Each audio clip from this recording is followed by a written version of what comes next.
Moisés foi um homem que andou muito junto a Deus. E Moisés viu o poder de Deus, esteve na presença de Deus, viu a face de Deus, a glória de Deus. E quando Moisés estava ali com aquele povo, caminhando pelo deserto, e Deus falou: Moisés, eu tenho uma terra para esse povo, é a terra prometida, é a terra que mana leite, que mana mel.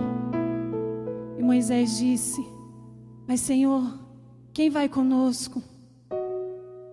E Deus disse: eu vou enviar um anjo, Moisés, à frente.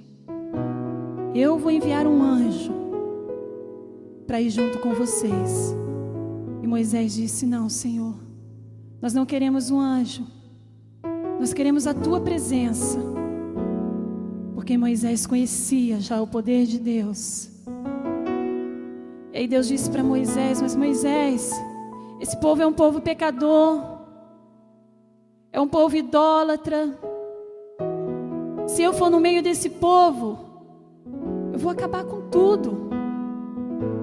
Eu vou consumir com todo esse povo, porque eles não vão suportar a minha presença.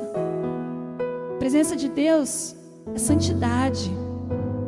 Mas mesmo assim Moisés disse: não, Senhor, se a tua presença não for conosco, não nos faça subir daqui.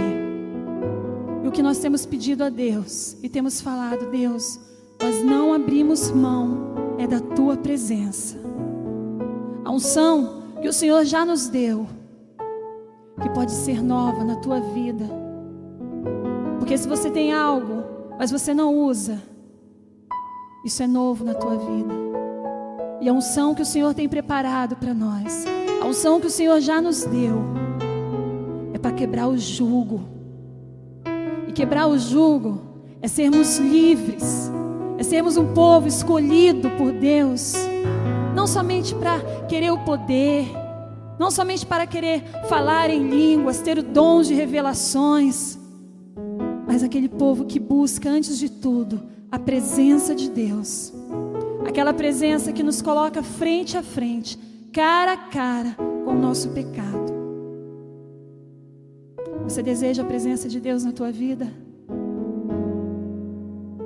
Nós somos santos, o tanto que desejamos ser santos. Tanto que você desejar ser santo, você será.